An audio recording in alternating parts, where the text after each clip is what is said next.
Ousmane Dia, bonjour. Bonjour. C'est votre première participation officielle à la Biennale de Dakar. Comment la sélection a été faite et quelles ont été vos impressions quand vous avez eu la nouvelle? Alors, merci beaucoup, Élise Senghor.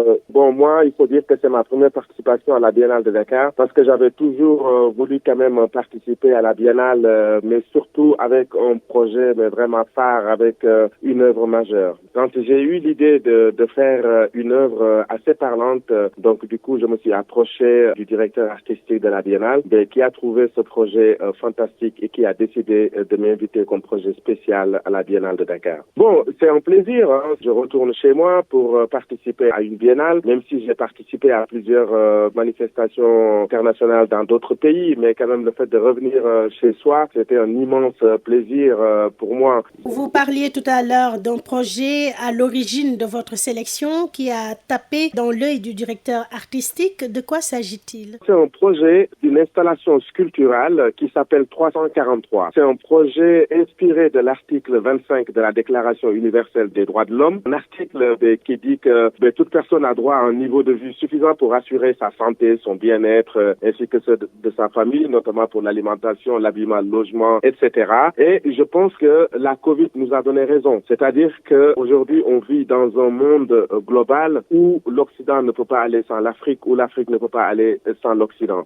Et pour moi, la Biennale, c'était une occasion de pouvoir remettre cet article sur la table et une façon d'attirer l'attention non seulement des Occidentaux, mais aussi de nos dirigeants pour leur dire que, écoutez, il y a des urgences à prendre sur ce continent-là.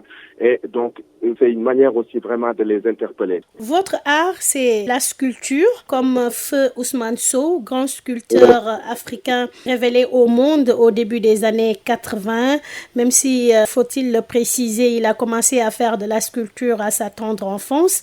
Que vous inspire l'homme? Ousmane Sow est une référence. Ousmane Sow est un modèle. Je ne parle même pas au niveau de la dimension plastique de son travail, mais il est d'une dimension exceptionnelle. Ousmane Sow, j'ai eu la chance de le côtoyer et pour rappel d'ailleurs en 2010, je lui avais fait parrainer une exposition internationale au musée IFAN de Dakar et c'est lui qui était le parrain. Par contre, concernant Ousmane Sow, la seule chose que je trouve regrettable, c'est qu'aujourd'hui, pour voir des Ousmane Sow, il faut aller se promener dans certaines villes en Europe, même à Genève où je vis, il y a une œuvre de Ousmane Sow vers la gare que les populations genevoises voient pratiquement tous les jours. Mais au Sénégal, on peut se promener partout, sur les places publiques, partout, il n'y a pas de Ousmane Sow. Et je pense que le Sénégal peut rattraper le tir en essayant quand même d'acquérir des Ousmane Sow pour les mettre sur les places publiques du Sénégal au bénéfice des populations locales. La plupart des biennales sont consacrées à l'art contemporain ou à d'autres formes de création. Vous venez avec de la nouveauté, vous nous parliez de votre projet 343.